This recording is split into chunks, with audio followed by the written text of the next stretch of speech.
Yo, what's going on, everybody? Hope you're all having a fantastic day today. Now, today we're going to be playing some Fireteam Dirty Bomb on the brand new map, and we're going to be playing with the homies, the Dynamite, Deserve, and Swish. We got the whole gang up in here. It was a little rough in the beginning, I'm not going to lie, but as time went on, we started getting better and better. We actually almost completely came back and won this lobby, but I'm going to be honest with you guys, this map is really awesome for Fireteam Dirty Bomb. I don't enjoy the game mode that much. I prefer 6v6 a lot more, but when it comes to this game mode, I would say this is the most playable map out of all of them. The other ones are decent, you know, it's nothing too crazy, but I would say for playability and replayability, of course, for wanting to return and play this over and over again, this map is perfect. If they had more maps like this in Fireteam Dirty Bomb, I would probably play the game mode a little bit more. But today we're going to be talking about Activision and how they are handling the skill-based matchmaking issue when it comes to any Call of Duty game. Now, as a lot of you guys know, there's a massive uproar when it comes to the Call of Duty community and skill-based matchmaking in this title. Everybody's pissed off about it. Everybody's annoyed about it. And ever since Modern Warfare and Call of Duty Black Ops Cold War, a lot of people are quitting the franchise just simply because they just can't relax. You know, every single game they have to compete at their all-time hardest. And a lot of the community that's for Call of Duty aren't like me, where I could go, you know, hours on end competing. A lot of the community is more casual, and they don't want to have to compete every single game they play. You know, they never signed up for that when they play Call of Duty. And it's understandable. Call of Duty has always been a casual game, so deep down, I can completely understand where they're coming from. And it annoys me as well. And Activision is always doing something sketchy. They're always trying to cover something up. They never communicate with the community about skill-based matchmaking. They never talk about skill-based matchmaking. They never discuss it. It never comes up in any business calls. They always keep skill-based matchmaking on the all-time low. The only way we really hear about anything like this is when third-party people come in, like Charlie Intel or Dexerto or other people who aren't officially with Activision that have insiders that can tell them this stuff. Personally, I think Activision has something very corrupt and very bad going on when it comes to skill-based matchmaking. You know, it's not just a regular, you know, skill-based matchmaking system like any other game would have, where it bases you off of skill and stuff like that. It's something that's going on here that they have built down to the base of the skill-based matchmaking system that's been proven with other patents that encourages people to spend more money, encourages people to get addicted to the Call of Duty cycle and keep wanting to come back for more and more and more, which will obviously, if you play the game a little bit more, encourage you to spend more money into the store, which makes Activision at the end of the day more money. It's a lot of fine details that the average person isn't really going to notice, including myself. You would actually have to dive insanely deep, deeper than anybody has ever dove, especially all the other people who, you know, test skill-based matchmaking, like, you know, Exclusive Ace, Drifter, and all of them, who go in, they try it out, and they see if it's in the game or not, and stuff like that. No, you need to go much deeper to figure out what brainwashing techniques Activision is actually using in the skill-based matchmaking patent. It's actually insane to think about. Activision has even gone far enough to even go ahead and try to take down websites that really do help other players figure out who's cheating, who's using bad softwares that shouldn't be in these games, and help report it to Treyarch so they know who to take down and who not to take down and make their job a little bit easier. They're going through all this extra work and effort to take down these websites that are helping the community just so players can't go ahead and try to expose skill-based matchmaking, talk about skill-based matchmaking, track people's stats. They don't want that. They don't want that at all. They would prefer people to cheat, completely take over the game with cheats, than to have other people figure out what the other players' stats are. And the funny thing about all of this is that the websites are not even considered cheating. Basically, at the end of the day, in my personal opinion, these websites would be considered like lobby leaderboards from past Call of Duty games. And in past Call of Duty games, if you guys don't know, the best way to find noob lobbies is by lobby surfing. You go into a lobby, you look at the lobby leaderboards, you see the stats of your opponents, you see the level of them as well. If you don't like it, you leave and you find another one, or if you do enjoy it, you stay and pub stomp. Whatever you prefer, that's how you do it. And obviously, Activision has taken out lobby leaderboards for that exact reason. They do not want the noobs to be completely exposed and, you know, stomped out 24/7, and it's going to ruin their whole plan and all the money, obviously, they invested into making sure that this patent is secured and good to go for Call of Duty. They don't want to waste that money, and they want to make sure that they get extra money because obviously this patent is driven to make sure people get more addicted and have more playtime in their game to spend more cash and more money. So Activision removes lobby leaderboards, which was a great way for any player, including the bad players, to find lobbies that are more for their skill level. You know, good players aren't the only ones who benefit from lobby leaderboards.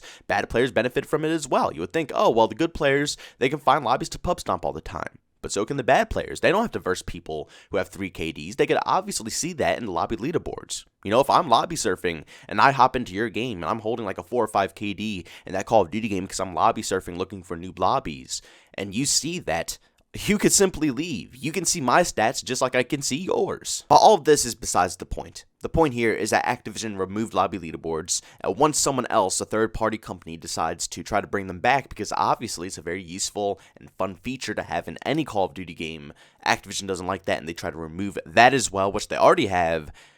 Activision can never just allow anything fun to happen in COD. They would rather have you, like I just said, cheat in their game than abuse the skill-based matchmaking system that is, quote-unquote making them tons, maybe millions of billions of dollars, because obviously all the noobs are protected. None of the noobs are angry with the game. They're all having a blast. It just doesn't make any sense to me, to be honest with you guys. And like I just said, it just makes Activision look worse and worse every time they do something like this. I mean, there are hundreds, if not thousands, of companies who are making cheats for Call of Duty games for insanely low prices. I mean, you can get a ton of cheats for a COD game for days? Just for $5. A $5 bill. A measly $5 bill that a kid could just go ask their mom for in a couple of seconds that they probably won't even care about. Just $5 simple can buy you enough hacks to be invincible for days in the Call of Duty server and ruin hundreds, if not thousands, of other players' experiences while playing Call of Duty. There's tons of companies out there who design these cheats, and Activision has only taken down, like maybe one or two of those companies out of the thousands that are out there, and they're not even putting in any more effort to go ahead and jump on all the other companies either, let alone putting in a good anti-cheat system into this game. That would be really helpful as well. If you're not going to chase down the actual corporations who are designing these cheats, at least go ahead and put an anti-cheat system so when people go ahead and purchase them, they can get permabanned and we never have to deal with them again. But Call of Duty is one of the easiest games to cheat in. It takes no time, no effort to go ahead and get these cheats. Like I just said, they're very cheap, very easy to install, and everybody can use them and get right back into Call of Duty. Even when they get banned, just either rebuy the game or go back on Warzone, which is free. Just make a new account and get the cheats again and go ahead and ruin more experiences. But Activision doesn't do any of this. They don't invest money into the anti-cheat. They don't chase any more corporations. But once one company comes out and tries to expose the skill-based matchmaking methods that are in their game, in less than a week, they will hop on that in no time. They'll make sure each and every company who tries to expose skill-based matchmaking in Call of Duty will be taken down in a blink of an eye. But not the cheats. Don't worry about the cheating companies. They're fine. They're fine. We're not going to hop on that. But oh, look at that. That guy's going to expose how to get into a bunch of reverse boosted lobbies and ruin all the noobs' experience. We got to get that out of the game right now. That's got to go. It just seems so backwards. Because isn't the whole purpose of video games to make sure that your customers are having a good time? To have a video game and to enjoy a video game is something that is to take you out of the real world and is supposed to just bring you to a better place, help you distract yourself, and bring you happiness. That's why games were used by a lot of people to help with depression and a lot of other serious things that bring people down. Gaming is awesome. It truly is. And the number one thing that these big companies, these publishers of these video games, should be thinking about is the customer. Make sure that their experience is the best. And the best way to do so is to make sure that there's no hackers in the game, no cheaters in the game.